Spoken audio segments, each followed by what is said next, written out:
আসসালামু আলাইকুম। শুরু করছি জনপদের খবর, সঙ্গে আছি আমি সামির হোসেন।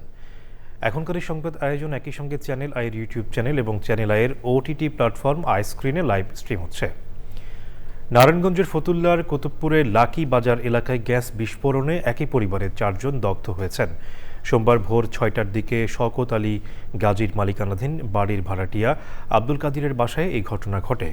দগ্ধ ব্যক্তিরা হলেন আব্দুল কাদির, তার ছেলে মোহাম্মদ মেহেদি, মোহাম্মদ সাকিব ও মোহাম্মদ রাকিব। তাদের জাতীয় বার্ন ও প্লাস্টিক সার্জারি ইনস্টিটিউটে ভর্তি করা হয়েছে। আব্দুল কাদিরের স্ত্রী ঘরের বাইরে থাকায় তিনি দুর্ঘটনা থেকে বেঁচে যান। বিস্ফোরণে ঘরের দরজা জানালা ভেঙে গেছে। এ বিষয়ে হাজীগঞ্জ ফায়ার সার্ভিস ও সিভিল ডিফেন্সের senior station officer Mohammad Nurul Alam Dulal বলেছেন, গ্যাস লাইনের লিকেজ থেকে ঘরের ভেতরে গ্যাস জমে গিয়েছিল। গ্যাসের বিস্ফোরণ ঘটেছে 6টা 5 মিনিটে সময়, কিন্তু আমরা সংবাদ পেয়েছি 11টায় সকাল।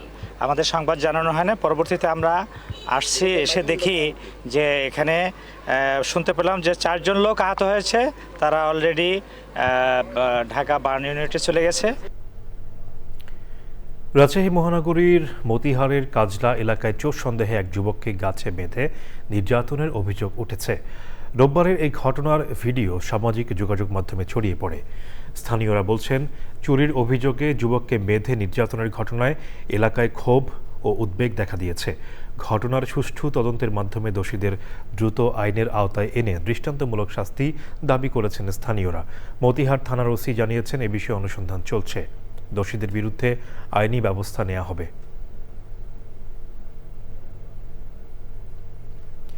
সিরাজগঞ্জের উল্লাপাড়ায় পূর্ব শত্রুতার জেরে সোবহান প্রামাণিক নামে একজনকে ধারালো অস্ত্রের আঘাতে হত্যা করা হয়েছে। সে সময় আহত তার স্ত্রী শেফালি খাতুন হাসপাতালে চিকিৎসাধীন।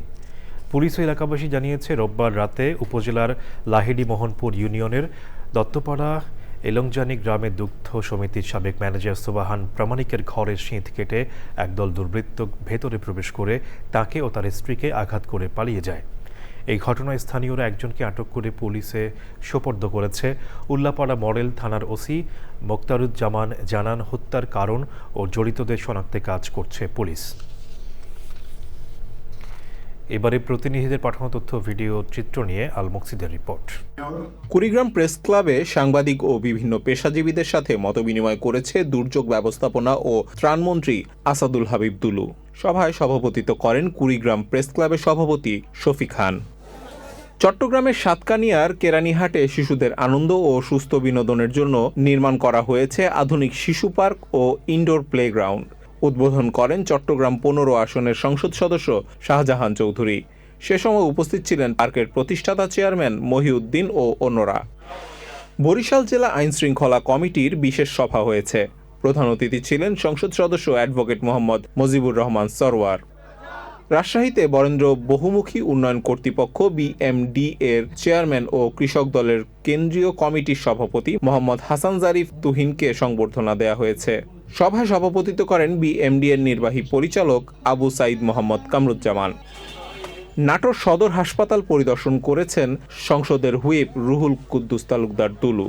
এ সময় তিনি হাসপাতালের জরুরি বিভাগ, শিশু ও নারী ওয়ার্ড সহ বিভিন্ন ইউনিটের সার্বিক চিকিৎসা সেবা, চিকিৎসকদের উপস্থিতি, ওষুধ সরবরাহ এবং পরিচ্ছন্নতার বিশেষ খোঁজ খবর নেন। ওষুধ কোম্পানিতে কর্মরত মেডিকেল রিপ্রেজেন্টেটিভদের পেশাগত মর্যাদা রক্ষা এবং নিরাপদ ও সুষ্ঠু কর্মপরিবেশ গড়ে তোলার দাবিতে নীলফামারীতে মানববন্ধন, বিক্ষোভ ও জেলা প্রশাসককে স্মারকলিপি দিয়েছে ফার্মাসিউটিক্যালস ম্যানেজার্স ফোরাম। রাঙামাটিতে তৈয়বিয়া আইডিয়াল স্কুলের নতুন ক্যাম্পাসের যাত্রা শুরু হয়েছে। প্রধান অতিথি ছিলেন অতিরিক্ত জেলা প্রশাসক মোহাম্মদ ইমরানুল হক ভুইয়া। মাদারীপুরে জেলা পর্যায়ে নতুন কুড়ি স্পোর্টসের ফাইনাল খেলা ও পুরস্কার বিতরণ হয়েছে। জেলার বিভিন্ন উপজেলা ও পৌরসভা থেকে আগত শতাধিক শিক্ষার্থীরা বিভিন্ন ইভেন্টে অংশগ্রহণ করেন। প্রধান অতিথি ছিলেন সংসদ সদস্য জাহানদার আলী জাহান। নড়াইল জেলা প্রশাসনের আয়োজনে নতুন কুড়ি স্পোর্টসের সমাপনী অনুষ্ঠিত হয়েছে। প্রতিযোগিতায় ফুটবল, ক্রিকেট, ব্যাডমিন্টন, দাবা, কাবাডি, অ্যাথলেটিক্স, সাঁতার ও কারাতে ইভেন্টে অংশ নেয় বিভিন্ন শিক্ষা প্রতিষ্ঠানের শিক্ষার্থীরা। আল মুকসিদ, চ্যানেল আই। রাঙ্গামাটিতে প্রাথমিক বিদ্যালয় গোল্ড কাপ বালক বালিকা ফুটবল টুর্নামেন্টের ফাইনাল খেলায় বিজয়ীদের পুরস্কার দেওয়া হয়েছে। অনুষ্ঠানে প্রধান অতিথি ছিলেন পার্বত্য চট্টগ্রাম বিষয়ক মন্ত্রী দীপেন দেওয়ান।